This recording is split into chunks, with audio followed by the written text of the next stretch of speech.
Wa'ad Allah, kelebihan bulan Ramadan adalah bulan memanen pahala, memperbanyak kebaikan. Misal contoh, saya sering bahasakan begini, Bapak Ibu sekalian, mau nggak sementara Anda puasa, kemudian Anda juga mendapatkan pahala puasa 100 lagi, seperti pahala Anda, atau 1000? Jawabannya tentu mau kan? Caranya bagaimana? Sederhana. Membuka puasakan orang yang puasa. Mau tiba Ramadan nih, pegang masjid mana? Saya siapin tiap hari air mineralnya ya. Berapa jemaahnya? 200 orang. Saya siapin. Satu dus isinya berapa? 48 atau 50 misalnya. Baik, 2 dus per hari. 5 dus per hari. 100 dus kalau Anda punya duit. Nggak ada masalah. Pegang semua buka puasanya. Kata Nabi SAW, Man fattara sa'iman kana lahu mithla ajrihi min ghairi an yanqus min ajri sha'imin syai'a. Siapa yang membuka puasakan orang yang puasa, dia akan dapat pahala orang yang berpuasa tanpa dikurangi sedikit pun. Perhatikan, ini penting sekali. Saya waktu pertama kuliah di Madinah tahun 90 dulu, awal Ramadan saya bilang sama teman-teman saya, kita ke Masjid Nabawi yuk, kita lihat bagaimana buka puasa di sana. Ada keajaiban yang terjadi, Bapak Ibu sekalian, saya tidak bisa lupa dalam hidup saya. Dan hampir setiap kali saya punya kesempatan motivasi masalah buka puasa Ramadan, saya sampaikan kisah itu. Waktu itu kami turun dari bus kampus, turun sekitar berapa meter dari masjid, lalu kami datang. Pertama sekali yang saya lihat adalah, luar biasa melihat Masjid Nabawi, Masya Allah besar, bagus. Kemudian di depan masjid itu ada banyak orang yang membelakangi masjid. Yang membelakangi masjid. Jadi masjidnya di sini, masjid di belakang. Mereka menghadap ke arah orang yang datang gitu. Saya masih bertanya-tanya, banyak orang, ada puluhan orang, ratusan orang. Saya lihat ini orang lagi nunggu orang atau gimana gitu. Tapi semuanya menghadap ke arah orang yang datang. Saya dapat jawaban untuk saya mendekat, Bapak Ibu sekalian. Untuk saya dekat, tiba-tiba saya dipeluk salah seorang di antara mereka. Teman-teman saya semua dipeluk-pelukin sama orang-orang ini. Lalu saya lihat, saya nggak kenal orang ini. Saya masih baru tiba di Madinah, belum ada kenalan gitu kan. Siapa orang ini gitu. Saya tahu jawaban untuk dia bisikin kuping saya. Dia bilang apa? Akhi, saudaraku, tolong buka puasa di tempat saya ya. Apa dia bilang? Saudaraku, tolong buka puasa tempat saya. Ternyata di Masjid Nabawi itu, Bapak Ibu sekalian, Anda kalau umrah Ramadan, itu Anda bisa lihat, di sana itu ada banyak sufrah, plastik-plastik yang dibuka, ditaruh jek-jek zam-zam, dan nanti ada orang datang, sudah itu dia dari kakek-kakeknya, turun-temurun megang booking tempat itu. Enggak kasih orang lain dia. Bapak Ibu kalau mau ikut sekarang sudah nggak bisa. Udah penuh. Itu ditaruh roti, yogurt, taruh kurma, macam-macam. Nanti ayahnya nunggu dalam, anaknya di luar cari mangsa. Cari mangsa ya. Bukan seperti Anda sudah RT-nya datang, ini giliran Bapak Ibu. Oh sudah tiba giliran saya ya. Masih bertanya gilirannya sudah tiba atau enggak.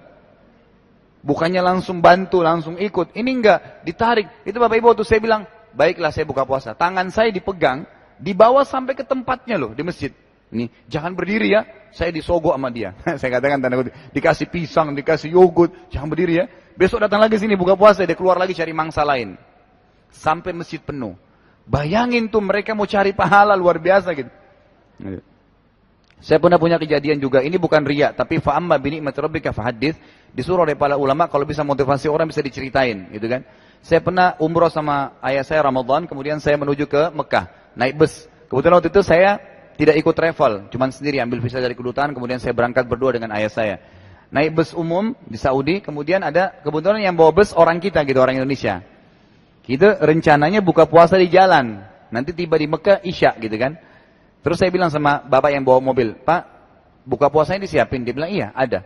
Di mana Pak? Ini air mineralnya di bawah sini ada kulkasnya, di belakang ada kurma, ada macam-macam roti-roti. Baik, Bapak bawa aja. Nanti kalau sudah dekat azan, biar berhenti, nanti saya bantu. Saya ambilin air mineralnya, ambilin kurmanya, saya aturin gitu. Di bus itu kapasitasnya 50 orang, 51 dengan supirnya. Lalu saya buatlah. Orang-orang yang di sekitar saya semua ini lihat nih. Saya lagi ngatur kurma, ambil kuenya, atau di piring. Kemudian saya bagiin satu-satu gitu. Udah. Tidak ada Bapak Ibu sekalian satu pun yang berdiri bantu saya. Satu pun gak ada, duduk semua. Saya terus bagi, ya sudah saya dalam. Di sebelah saya kebetulan ada satu tentara dari Dammam. Tentaranya Saudi dari Dammam. Di sebelah saya, di depan saya ada satu orang Mesir sama istrinya gitu. Lalu pada saat saya duduk, langsung dia bilang sama saya, kalau semua orang Islam seperti kamu, orang akan suka agama ini. Maksudnya, kok kamu semangat sekali cari pahala? Gitu. Saya balik lihat ke mukanya, lalu saya bilang dalam hati saya nggak bilang sama dia, lalu kamu buat apa? Kamu nih buat apa duduk tadi di situ? Mestinya jangan bantu berdiri gitu loh. Kan gitu. Ayo cari pahala. Bukan cuma, oh iya ya bagus orang kerjakan. Bukan. Sebelah lagi saya orang Mesir tadi sama istri bilang, oh Masya Allah ya kau panen pahala kita semua. Selesai. Hanya itu konsepnya. Kenapa kok cuma bilang gitu? Kenapa kamu nggak berdiri? Gitu kan. Padahal ini semua jenis disiapin. Pernah saya bilang sama, ada pengajian juga Bapak Ibu, saya bilang, ini buka puasakan orang besar. Ustadz kami nggak punya uang untuk buka puasakan orang. Sampai pada tingkat tidak ada uang. Kadang-kadang mereka yang dibuka puasa. Saya tanya, Bapak Ibu buka puasa di mana? Di masjid Ustadz dekat rumah. Baik. Kalau lagi dihidangkan makanan oleh marbot, Bapak Ibu jangan jadi orang kaya duduk. Jangan kayak bos-bos, berdiri bantu. Mana air aquanya, air mineralnya, mana kurmanya diatur. Kalaupun malas nggak mau oke lah, jadi raja-raja nggak apa-apa duduk, gitu kan, jadi ratu-ratu duduk aja, ada masih dapat pahala. Air mineral kita tukar sama teman di sebelah, ini buat kamu ya, dia ambil punya dia. Kita dapat pahala dia dapat pahala kita. Ada modalnya? Nggak ada, tapi nggak mau dikerjain. Itu luar biasa, mendapatkan pahala. Bayangin kalau target 1 bulan ini Anda bisa sehari buka puasakan 1000 orang, 1000 pahala orang yang puasa, kali 30 hari. 30.000 pahala orang yang puasa. Dari 30.000, 10% saja ahli ibadah. Yang ngaji, yang hafid Quran, yang luar biasa deh. Pokoknya ibadahnya. Maka kita panen pahalanya.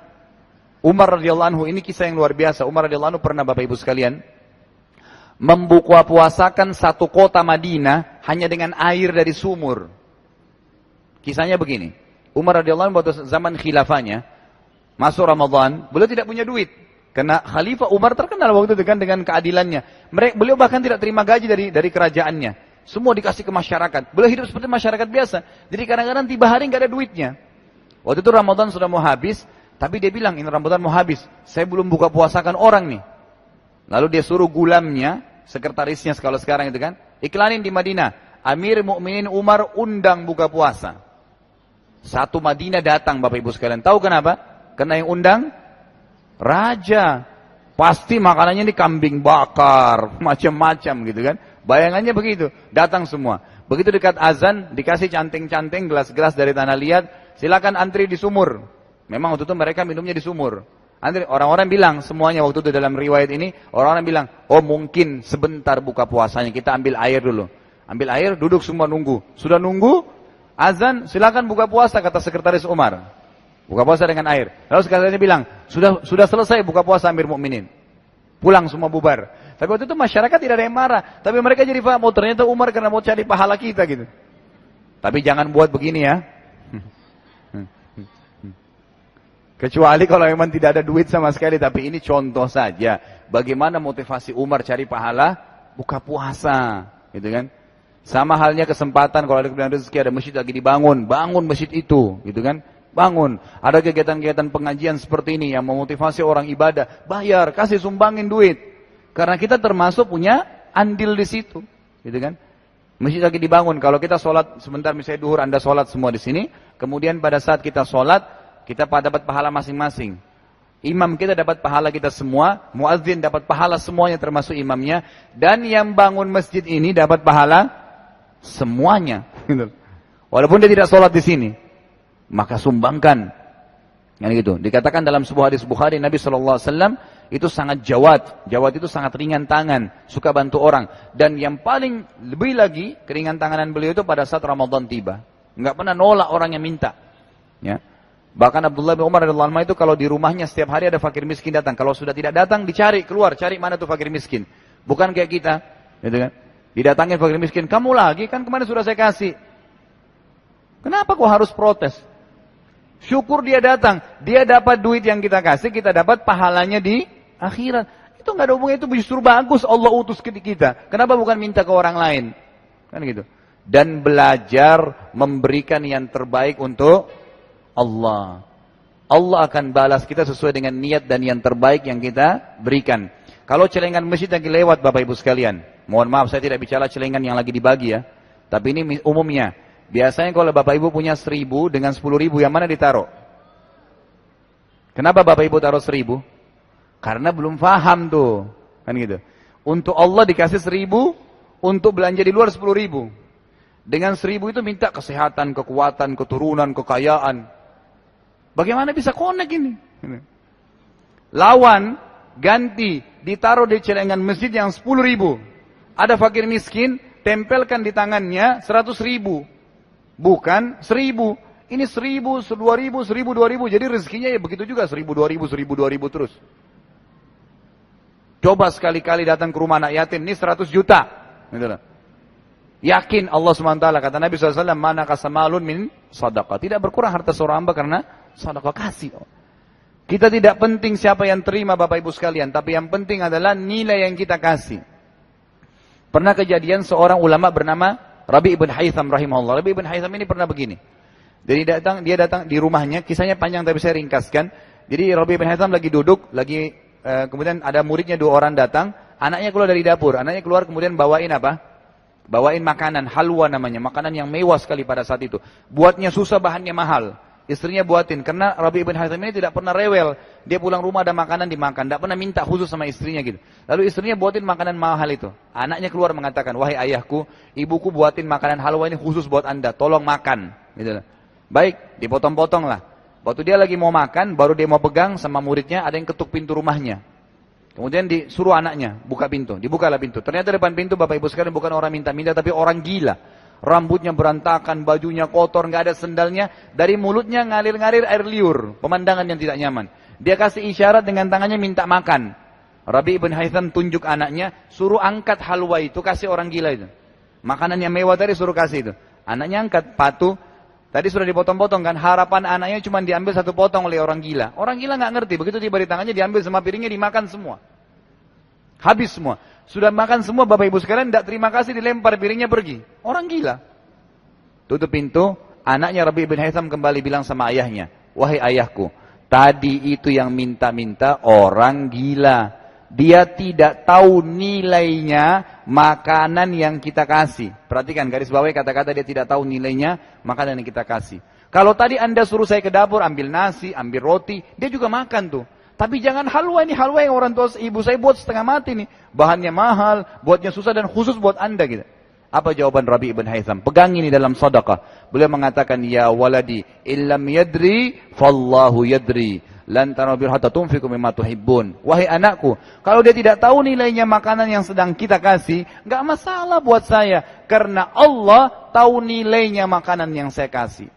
Allah tahu tuh, kan gitu. Lalu dia baca ayat, tidak akan kalian mendapatkan kesempurnaan pahala, gitu kan? Sampai kalian menginfakkan apa yang kalian paling cintai. Saya suka makanan ini, mahal memang. Tapi pada saat yang bersamaan Allah uji, ada orang yang minta-minta. Maka diuji, saya kasih nggak yang terbaik? Maka saya kasih. Nggak penting yang terima orang gila atau bukan. Tapi saya beli dengan keikhlasan, dan yang terbaik Allah akan kasih yang terbaik. Begitu. Ini contoh ya. Jadi semua motivasi ibadah dikerjakan lebih baik di bulan Ramadan. Dengan cara tadi mencari tahu wa'adnya, kan itu.